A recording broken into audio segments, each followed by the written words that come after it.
Undisputed Muay Thai program, head coach, showing you guys something that we're working on this week and something that's going to carry over into our next week's cycle. Triggers and pad work, right? I think it's really hard for us to disassociate being successful and dealing with an opponent.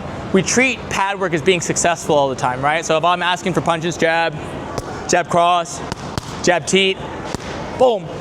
No opponent is just gonna let you tee off on them for very long, right? So eventually they're gonna start putting things in. So what we've been doing is adding these as triggers. And let's talk about some of the basic defenses, right? If he teeps, right, I can scoot out of the way and create space, right? He teeps again, I can swipe that leg to help break off his balance and his posture.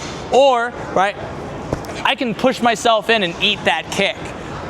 Now all of a sudden we're gonna put these into our pad work and we're gonna start building combinations off of them. So what we were doing today, right, first thing that we worked on was what happens when we miss. Jab, boop, jab cross, ba, ba, teep, right? He misses, he comes in with the following kick, recovers, and kicks again. Boom, same side, right? Reason being, when he teeps me on one side, right, boom, right, give me a big teep, right?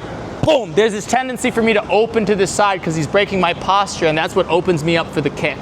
So all of a sudden, he misses his teep, whoop, he teeps again, whoop, opens up to that kick. Now, if Tony maintains his balance and able to keep that front teep despite missing, boom, he can hop in again, boom, and then it's gonna be, whoop, on the other side because I'm twisting this way, all right? Next part of this, we started adding in the swipe, right? You need to learn how to fall, recover, and attack immediately, because if I'm swiping defensively, I probably have something planned, right? So from here, he throws that teep, I swipe, he recovers his stance, cross hook, into a low 10, right through.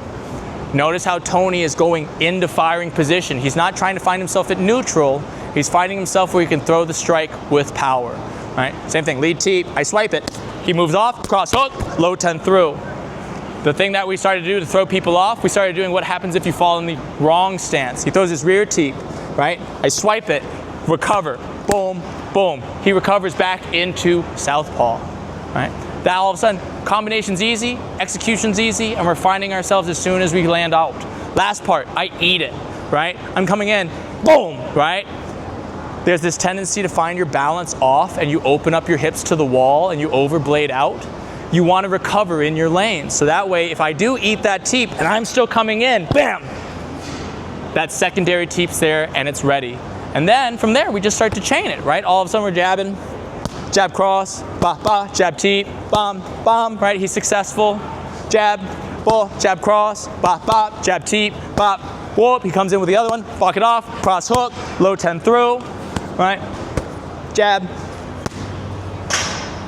jab teep, bam, bam, jab rear teep, ba, whoop, whoop, whoop, whoa, cross, boom. All of a sudden, we start building in the opponent's response into how we're doing our pad work, and now we can keep our pressure, keep our timing, keep our distance. And now there's no reason for me to stop or back out or end the exchange early. So you can expect stuff like this all week. We'll be doing punches tomorrow, kicks on Thursday, but everything is gonna be built mostly on reaction. Enjoy, fold this into your system, and give us like, subscribe, and follow.